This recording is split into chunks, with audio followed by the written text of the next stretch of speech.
দেবী দুর্গার আগমনের সুর চারিদিকে, ঢাক ঢোল আর কাঁসার ঘণ্টার আওয়াজে মুখরিত হবে প্রতিটি পূজা মণ্ডপ।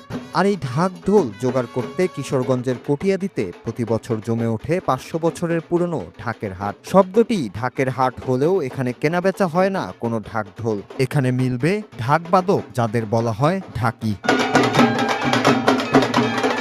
পূজা উপলক্ষে শেষ মুহূর্তের ব্যস্ত সময় পার করছেন ঢাকিরা। ঢাক ঢোল দুর্গাপূজার এক অবিচ্ছেদ্য অংশ। তাই তো কটিয়াদীর ৫০০ বছরের পুরনো এই ঢাকের হাটে দেশের বিভিন্ন প্রান্ত থেকে ছুটে এসেছেন ঢাকিরা। ঢাক ঢোল, কাসর, সানাই, বাঁশি, করতাল ও খঞ্জরি নিয়ে দল বেঁধে নেচে গিয়ে বাদ্য বাজাচ্ছেন তারা। পূজারীরা বিভিন্ন দলের কাছে গিয়ে বাদ্য শুনছেন, দেখছেন আর পছন্দ হলে দরদাম করে ভাড়ায় নিচ্ছেন ঢাকিদের। মান অনুযায়ী ১০,০০০ থেকে লাখ টাকা পর্যন্ত উঠছে দাম। পঞ্চমী ও ষষ্ঠী এখানকার হাটের দিন। ষষ্ঠীর রাত পর্যন্ত চলে হাট। তবে ঢাকিরা অভিযোগ করেছেন এখন আর আগের মতো দাম পান না। আধুনিকতার এই যুগে ঢাকিদের কদর ক্রমশই কমছে। হাটে পর্যাপ্ত সুবিধা না থাকায় অনেকেই মুঠোফোনেই চুক্তি সেরে নিচ্ছেন। তবুও পূজা মণ্ডপের সংখ্যা বাড়ায় এবার ভালো দাম পাওয়ার আশা করছেন তারা। আমার বাড়ি বিক্রমপুর। বিক্রমপুর থেকে এই হাটে আইছি, শুনছি এই হাটে অনেক ঢাকি বিক্রিও হয়, তো অনেক নাম শুনছি। কিন্তু আগে তো আমগো প্রায় 10 দিন কি 1 মাস আগে আমগো বায়না হইতো, কিন্তু এখন কইমা যাওয়ার কারণে, চাহিদাটা কইমা যাওয়ার কারণে আমরা ওখানে আইছি। যদি আমগো চাহিদাটা ঠিক মতন যদি পাই তাহলে বাদে মনে করেন আমরা এই কাজটা করতে পারি। 8 জন আছি, ঠিক আছে। এই হ্যাস পার্টি থেকে 8 জন আছি। 8 জনের মধ্যে গেছ বছর গেছিলাম আমরা 70,000 টাকা গেছিলাম বাইনা।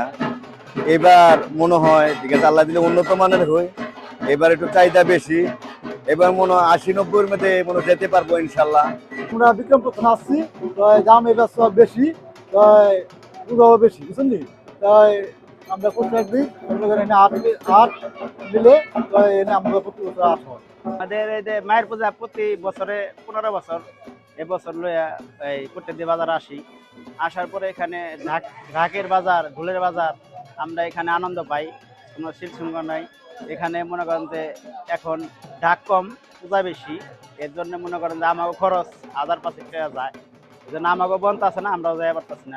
এবার আশায় আইছি 2 পয়সা বেশি পাওয়া নেই, গত বছর এবছর বেশি পাওয়া নেই আশা আছে। ষোড়শ শতাব্দীর মাঝামাঝি স্থানীয় সামন্ত রাজা নবরঙ্গ রায় তার রাজপ্রাসাদে দুর্গাপূজার আয়োজন করতেন। সেখানে আমন্ত্রণ জানানো হতো দেশের সেরা ঢাকিদের। সেই ঐতিহ্য থেকেই জন্ম নিয়েছে কটিয়াদীর ঢাকের হাট। দূর দূরান্ত থেকে আসা ঢাকি ও আয়োজকদের জন্য প্রতি বছরই রাখা হয় বিশেষ ব্যবস্থা।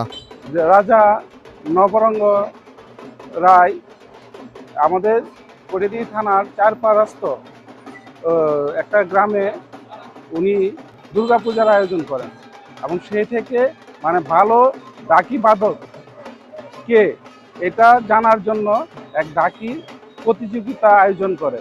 সেই উপলক্ষে কটিয়াদীতে এক ডাকের হাট বসে। এই অবধি আজ পর্যন্ত এই ডাকের হাট ঐতিহ্যগতভাবেই চলে আসছে পরম্পরা অনুযায়ী। এবং ঐতিহ্যবাহী ঢাক ঢোলের এই হাটে নিরাপত্তা ব্যবস্থা দিয়ে থাকে প্রশাসন। তবে জায়গার সীমাবদ্ধতার কারণে হাটকে আরো বড় করা সম্ভব হচ্ছে না বলে জানালেন উপজেলা নির্বাহী কর্মকর্তা। যে আমরা উপজেলার প্রশাসনের পক্ষ থেকে শারদীয় দুর্গাপূজা উপলক্ষে আমরা প্রস্তুতিমূলক প্রথমে একটা মিটিং করেছি। সেই প্রস্তুতিমূলক সভায় আমরা সিদ্ধান্ত গ্রহণ করেছি কিভাবে আমরা এই পূজা উৎসবকে কেন্দ্র করে আমরা আমাদের ফোর্স ডিপ্লয়মেন্ট থাকবে, আনসার ভিডিপি থাকবে, স্বেচ্ছাসেবকদের একটা টিম থাকবে, তারা সার্বিক বিষয়ে দেখাশোনা করবে।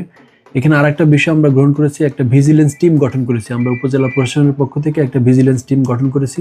সেই ভিজিলেন্স টিমের পূজা মণ্ডপ ভিত্তিক তাদেরকে দায়িত্ব প্রদান করেছি যে কোন মণ্ডপের দায়িত্বে কোন অফিসার থাকবে। তারা সেখানে সর্বসময় তারা মনিটরিং করবে। মনিটরিং করে আমাদের একটা গ্রুপ রয়েছে, সেই পূজা উদযাপনের একটা গ্রুপ রয়েছে, সেই গ্রুপে তারা ছবি সহ তারা যে ভিজিট করেছে সেটা আমাদেরকে পাঠাবে। ৫০০ বছরের ঐতিহ্যবাহী এই ঢাকের হাটের অবকাঠামোগত উন্নয়ন জরুরি। ঢাকিরা আশা করছেন স্থানীয় প্রশাসন ও হাট কমিটি ঐতিহ্য টিকিয়ে রাখতে কার্যকর পদক্ষেপ নেবে। থেকে আসছি ব্যান্ড পার্টি নেওয়ার জন্য, তো আমাদের এখানে ঢাক পাওয়া যায় কিন্তু ব্যান্ড পার্টি তেমন পাওয়া যায় না। আমরা প্রতি বছর যে বায়না করতাম যে ডাক, এই ডাকের আগে বায়না হয়ে গেছে। এই কারণে আমরা করতে দিয়ে আসছি, আমরা মানুষকে আনন্দ দিতে পারি, সুন্দর দেখে একটা বান্ধা নিবার জন্য আমরা এখানে আসি। খুলনা জেলা সুজং দুর্গাপুর উপজেলা থেকে এই জায়গায় নাকি খুব ভালো ডাক পাওয়া যায় কোটিয়াদিতে। Nur Raju, Bangla TV, news desk.